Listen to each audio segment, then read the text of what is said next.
प्रखंड विकास पदाधिकारी श्री दुर्गा शंकर जी। अभी मैंने कुछ पब्लिक से बात किया, कुछ पब्लिक का कुछ एक सवाल भी है सर, एक समस्या है। सवाल ये है कि सर यहाँ पर चकाई प्रखंड में किसी भी काम को लेकर के काफ़ी देरी बढ़ती जाती है। सर ये क्या, इस पर हम क्या कहना चाहेंगे सर? किसी भी काम को लेकर के पब्लिक को कई बार घुमाने का आरोप है, कई पब्लिक ने ऐसा कहा है सर, क्या कहें इसमें?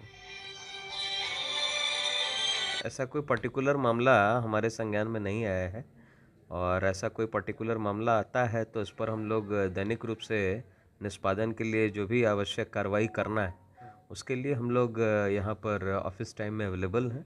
अगर किसी प्रकार का कोई असुविधा हो रहा है किसी भी व्यक्ति विशेष को तो आकर के किसी भी समय आकर के कार्यालय में संपर्क स्थापित करके चाहे वो यहाँ पदाधिकारी हो कर्मचारी हो उसका निदान करने के लिए वो हर वक्त जो है वो हम लोग उपलब्ध उपलब्ध है। हाँ। चलिए, और एक समस्या है इस जितना भी कैंपस है इसमें जितने भी आम पब्लिक को लेकर के पीने के पानी से लेकर के पार्किंग वगैरह या फिर बैठने का, चाहे वो जनप्रतिनिधि हो, कई वार्ड सदस्य ने भी इस बात को कहा है कि हम लोग को बैठने और ठहरने का कोई उचित व्यवस्था नहीं है। यानी कि कुछ पब्लिक के लिए काफ़ी समस्या है सर। क्या कहेंगे इसके आज जो चहुमुखी विकास के लिए कुछ नहीं देखिए आज जो कवरेज के लिए कुछ आप लोगों के द्वारा जो प्रकाश में लाया गया है कुछ ऐसे 5-6 यूनिट के शौचालय हैं वो एक्चुअली डेडिकेटेड शौचालय है जो कि कांवरियों के निमित्त ही बनाया गया है और ये पीएचडी विभाग से इसका संचालन भी होता है और जब श्रावण का महीना होता है तो इसका मेंटेनेंस भी चलता है। ठीक है, अदरवाइज इसका कुछ अलग से जो है वो मेंटेनेंस का कोई हम लोगों के पास मद नहीं है क्योंकि ये प्रखंड कार्यालय का प्रोजेक्ट नहीं है, ये पीएचडी का है। अच्छा। अच्छा, सालों भर जो लोग आते हैं अपनी समस्या को लेकर के, खासकर चकाई प्रखंड के लोग, उनको सुविधा के लिए कुछ व्यवस्था हो सकती है या नहीं? मूलभूत सुविधा में हम लोग पानी की व्यवस्था किए हुए हैं और जहाँ तक आपके माध्यम से भी ये बताना चाहेंगे कि ये हम लोग का पुराना कार्यालय परिसर है और इसमें बहुत सारी मूलभूत सुविधाएं उपलब्ध नहीं हैं।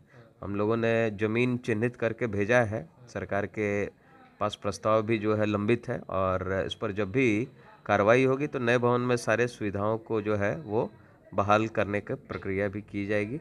ये चूँकि पुराना प्रोजेक्ट चल रहा है जो कि आज़ादी के बाद का ही जो प्रोजेक्ट है उसी प्रोजेक्ट कार्यालय को आप देख पा रहे हैं। तो नवनिर्मित कार्यालय का अभी भी निर्माण कार्य लंबित है। हम लोगों ने यहाँ से उचित कार्रवाई के लिए प्रस्ताव भी भेजा है। जब नया कार्यालय बनेगा तो उसमें मूलभूत सुविधाएं और बेहतर तरीके से देखने को मिलेंगे। एक सवाल मेरे तरफ से है। बिहार के मुख्यमंत्री नीतीश कुमार जी समाधान यात्रा पर निकले हैं, उनका फर्स्ट शेड्यूल में यहाँ का डेट नहीं दिया। अगर मुख्यमंत्री यहाँ पर आते हैं तो इस क्षेत्र को किस किस समस्या को आप उजागर करना चाहेंगे मुख्यमंत्री जी के सामने? देखिए इस चीज़ को बोलने के लिए मैं सक्षम प्राधिकार नहीं हूँ। जहाँ तक बात है कि योजनाओं का क्रियान्वयन है तो योजनाओं के क्रियान्वयन के लिए हम लोग प्रतिबद्ध हैं। किसी प्रकार के क्रियान्वयन में यदि कोई शिकायत हो तो उसको इम्प्लीमेंट कराने के लिए ही हम लोग यहाँ पर पदस्थापित किए गए। तो इसी कारण से मैं अपने स्तर से किसी प्रकार के समस्या को रेखांकित करने के लिए सक्षम प्राधिकार नहीं हूँ। और जहाँ तक बात है मूलभूत सुविधाओं की तो प्रस्ताव भेजा गया सरकार स्तर पर, इस पर कार्य भी जो है चल रहा है। जब नया भवन बनेगा तो सारी मूलभूत सुविधाएं भी आ जाएंगी।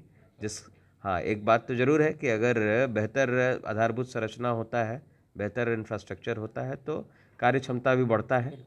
तो इस बाबत जो भी आवश्यक कार्रवाई है वो जैसे विभाग स्तर से हो जाएगी तो हम लोग बहुत सहूलियत वाले स्थिति में आ जाएंगे। ठीक है। हाँ, कुछ ये सर डस्टबिन वगैरह को लेकर के कुछ लोग बात कर रहे थे, ये जो